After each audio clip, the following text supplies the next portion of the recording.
गरुड़ पुराण के अनुसार माता पिता या घर के किसी सदस्य की मृत्यु के बाद सिर मुड़वाया जाता है। इसे मृत्यु के बाद का अनावश्यक नियम माना जाता है।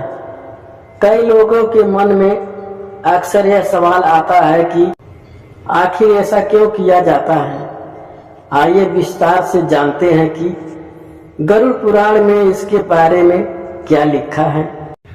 गरुड़ पुराण के अनुसार मृत्यु के बाद लगता है पातक। गरुड़ पुराण के अनुसार जिस तरह घर में किसी बच्चे का जन्म होने के बाद सूतक लग जाता है, उसी तरह जिस घर में किसी सदस्य की मृत्यु हो जाती है वहां पातक लग जाता है। पातक लगने के बाद मृत व्यक्ति के परिजनों को 13 दिनों तक पातक के नियम का पालन करना पड़ता है। इस दौरान कई कार्यों को वर्जित माना जाता है, जैसे मंगल कार्यों, नए चीजें खरीदना, नए कपड़े पहनना, रसोई में खाना पकाने आदि चीजें वर्जित मानी जाती है। इन्हीं नियमों में मुंडन भी शामिल होता है। बालों को भौतिक संसार से संपर्क और मोह से जोड़कर देखा जाता है। माता पिता या फिर किसी अपने की मृत्यु के बाद उनके प्रति शोक या दुख को प्रकट करने के लिए सिर मुड़वाया जाता है, जिससे कि व्यक्ति का ध्यान कुछ दिनों के लिए संसारिक मोह से हट सके।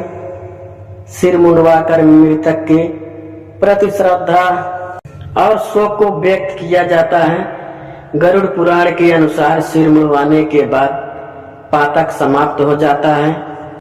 आत्मा से संपर्क जोड़ने का माध्यम है मुंडन।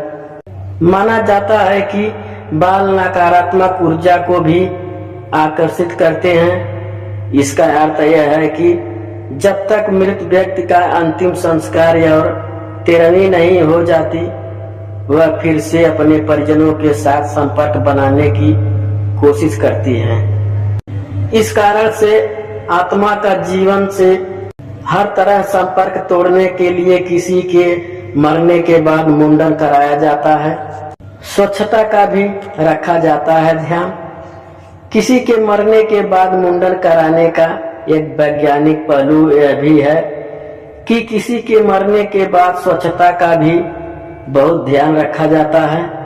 मृतक के आसपास या फिर शमशान घाट में कई तरह के बैक्टीरिया होते हैं, इसीलिए इनसे बचने के लिए कई तरह के नियमों का पालन किया जाता है। स्वच्छता और पवित्रता बनाए रखने के लिए इन नियमों में मुंडन को भी शामिल किया जाता है। हिंदू धर्म में जन्म से लेकर मृत्यु तक हर एक के साथ कोई रीति रिवाज जुड़े हुए हैं।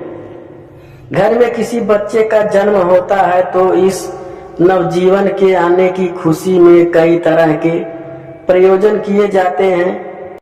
बच्चे की छठी बनाना, नामकरण, हवन, पूजा जैसे कई संस्कारों पूरे किए जाते हैं। इसी तरह हर मंगल कार्य जैसे नया व्यापार, नया या घर, फिर कोई वाहन खरीदने से भी कोई न कोई रीति रिवाज जुड़ा हुआ है। बात करें जीवन के बाद मृत्यु की, तो मृत्यु के बाद मनुष्य इस संसार को त्याग कर चला जाता है, लेकिन इसके घर परिवार के लोग उसकी मृत्यु के लिए आवश्यक कई संस्कारों को पूरा करते हैं, जिससे कि इस संसार को छोड़ चुके उनके परिजनों की आत्मा तृप्त हो सके। इन संस्कारों में से एक है सिर मुड़वाना। हिंदू धर्म में माता पिता या किसी करीबी की मृत्यु के बाद सिर मुड़वाया जाता है। अगर अच्छा लगा होगा तो लाइक करना, शेयर करना और हमारे चैनल को सब्सक्राइब करना। धन्यवाद।